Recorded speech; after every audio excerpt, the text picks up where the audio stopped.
Congressman, let's talk about this. First of all, the vaccination. Why have you done so well in Vermont? Because the rest of the country is still trying to catch up to the 70% goal that we had set for July 4th. It doesn't seem like we're going to get there. Some states are in the low 30s in terms of percentage. You're at 80. Well, I think two things. We've got to give our Republican Governor Phil Scott an immense amount of credit for this.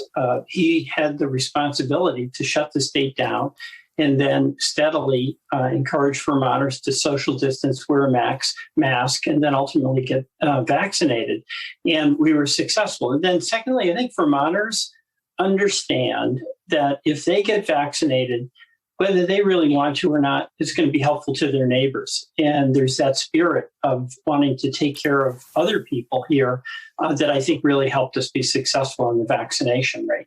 The other thing that you're doing that's interesting is the Governor, Phil Scott, signed a bill last week requiring all registered voters to receive a mail-in ballot. Other states do this with no issue whatsoever. We've got states that are worrying about the fact that, wow, people who didn't ask for a ballot might be getting a registration for advance or mail-in balloting. All the states that do mail-in balloting find that it is a very, very efficient way of voting that is not subject to any increase in voter fraud.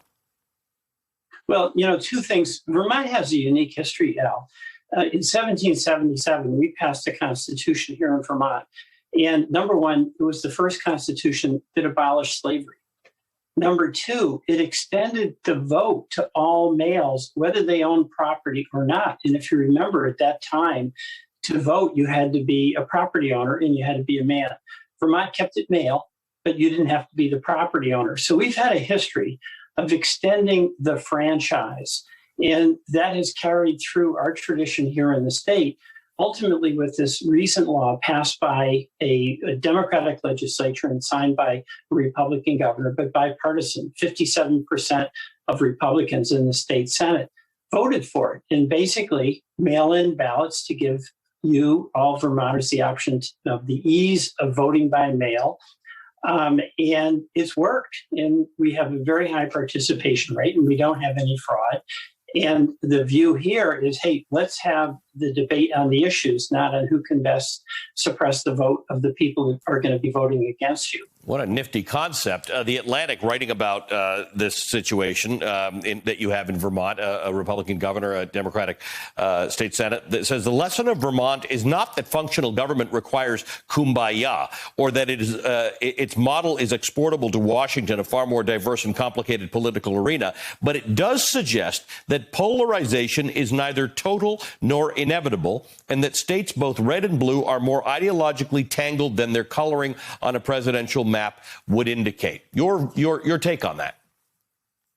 Well, see, I agree with that. I mean, I served in the state Senate with Governor Scott, and you get to know each other very well, and you understand that the person that you disagree with may be coaching your son or your daughter in Little League, and you have a lot in common, much more than you have that divide you. In Washington, we're really infected by a lot of things like big money, like Senator McConnell, who defines his job as making the Democratic president fail. That's how he defines it.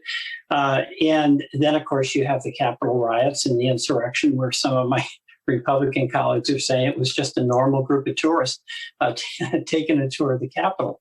So that's where it gets infected by big money. It gets infected by a winner-take-all kind of approach, which we don't have here in Vermont, because at the end of the day, we're going to all be living together, and we have to find ways to make progress, even if we lose the battle, where we'll be able to fight another day.